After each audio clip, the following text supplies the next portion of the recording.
Well, creating employee well being in the workplace is not just a case of providing free fruit for employees or designing breakout areas in their offices. No, it requires a range of other things to be in place, including effective communication, good management, and clear job design. Communication between managers and subordinates, amongst colleagues and across departments, can affect employees' well being as well as their productivity. A high quality work environment not only provides a joined up approach at the company's local and national levels, but also job security, defined roles, the chance to utilize existing skills, and to hone new ones. When looking to improve employee well being, management should introduce internal activities that would benefit employees and companies in the long run rather than focusing on easy to implement options which may not in fact lead to ongoing impact. Companies should make small but systematic changes to manager training, foster appropriate conditions for employees, and create opportunities for their development. In doing so, employee well being will be promoted, people will feel valued, and they'll be more productive.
I'm going to be talking today about the current state of the automotive industry, with a focus on what's currently happening in our industry, what issues we're trying to solve, aims and dreams when it comes to pushing forward with autonomous vehicles and so forth. And so a huge part of the motivation for many in the industry is obviously making money and the economic and entrepreneurial opportunities. But in a wider sense, it's also about increasing areas like mobility and efficiency. We want to help people who can't travel around easily, whether that's to do with their age, ability or location, to give them access to easy ways to travel. And we want to make that travel far more efficient across the board for everybody. Something nearly all of us hate when it comes to stress and movement is, of course, traffic. And so how can we make that time in traffic or in transport a productive time into something positive? And of course, we then come to the most important aspect of autonomous travel, for me at least, which is safety, and finding ways to prevent crashes that result in fatalities or injuries.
There are lots of different ways to express ourselves using nonverbal communication, particularly when we're feeling authoritative or showing dominance in a certain situation. Often people may subconsciously exhibit dominance through spreading or expanding the physical space they're occupying. This can be seen both in humans and in the animal kingdom, when birds spread their wings or people lift their arms in a show of almost pride when they've achieved something, which makes them feel powerful. Studies have also shown that even people who are visually impaired react in the same way, often by raising their arms in almost like a star shape. So it's genetically ingrained in the vast majority of beings to make ourselves look as large as possible when we're feeling dominant.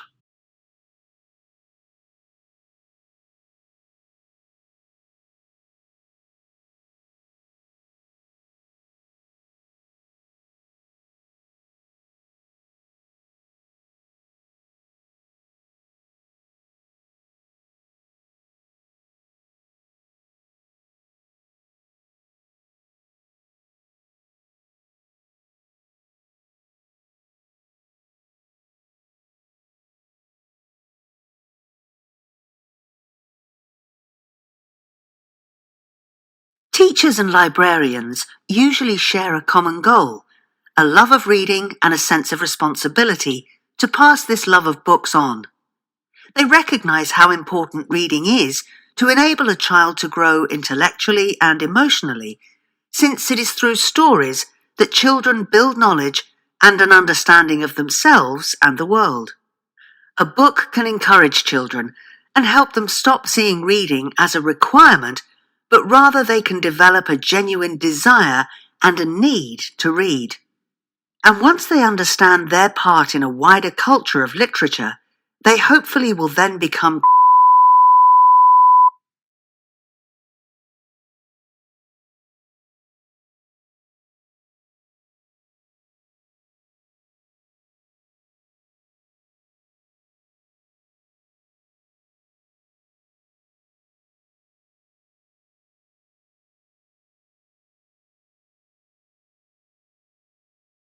Britain's nature lovers are celebrating the previous year's good weather as it has improved survival rates of the country's butterflies.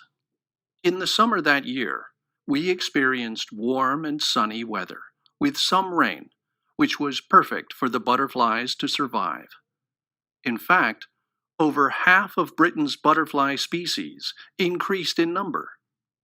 The good summer comes after a very dry one in the previous year, which resulted in fears for the butterfly population. In general, however, butterfly numbers are still decreasing, and have been since the 1970s.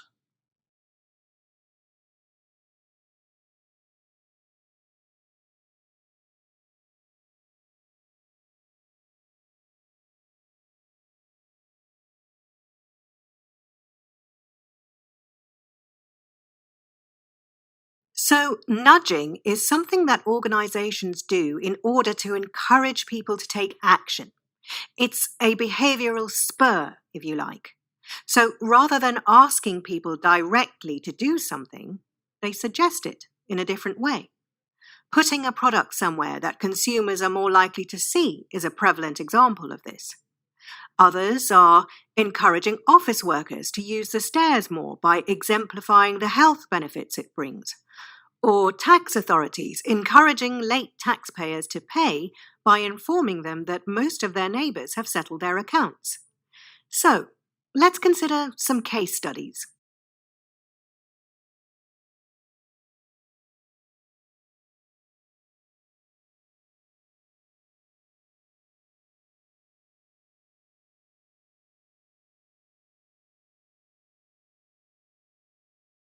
Language extinction happens when a language completely disappears because there are no living speakers of the language. Experts are worried about the number of languages which are disappearing around the world because it also means that important cultural ideas are lost. Language extinction can happen for several reasons. For example, when young people move away from their home regions or villages for practical reasons, many of them decide that they no longer need the language they grew up with, particularly if it isn't widely known in other places. This leads to a huge drop in the number of people who will pass the language on to their children.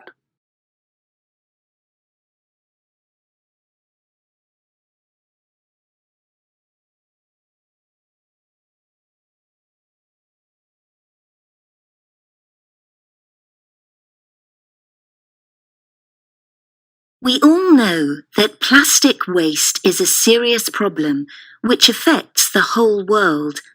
It can cause pollution in the oceans, harm wildlife, and affect air quality. However, some governments are changing their laws to try to improve the situation.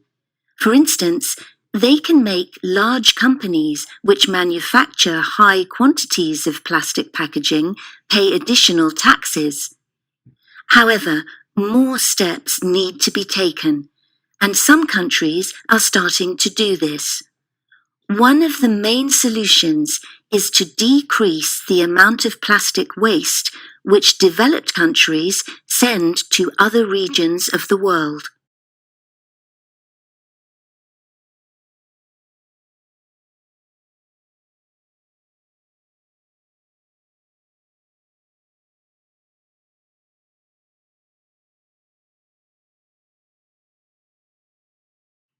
We know that we are in a society in which technology is advancing rapidly.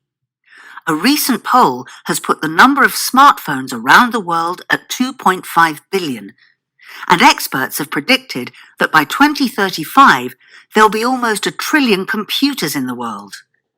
So what do all our gadgets and devices require? A microchip. And recently, hardware experts have been developing and testing a new generation of microchip which uses artificial intelligence to detect bad smells. Yep, I'm being serious here. They'll be able to identify food that has gone past its sell-by date, and even bad body odor after physical exercise, for example. So, why do we need this, do you ask? Well, although it may sound unnecessary, it really could be revolutionary. It could save lives by recognizing potentially harmful chemicals in food production. These chips will be able to smell the chemicals, you see. And this kind of artificial intelligence could even remind you when to reapply your deodorant or have a shower. Yes, really.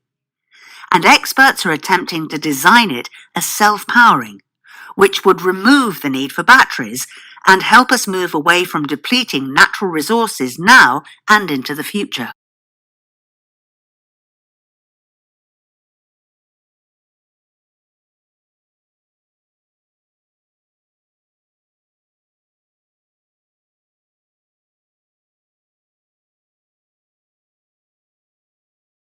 A hostile takeover can invigorate a company that is performing poorly.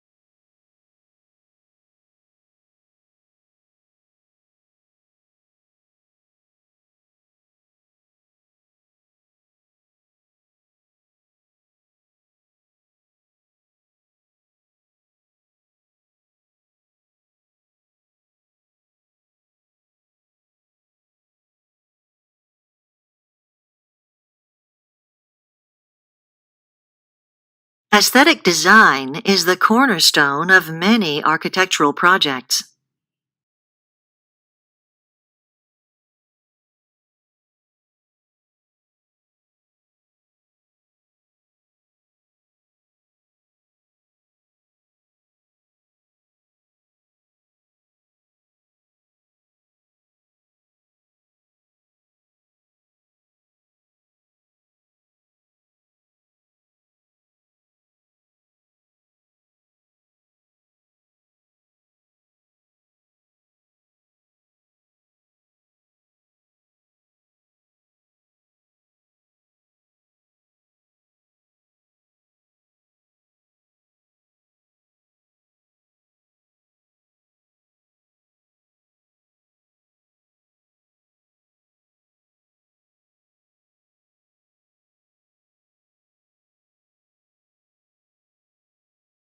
Frozen samples can be stored in the laboratory freezers.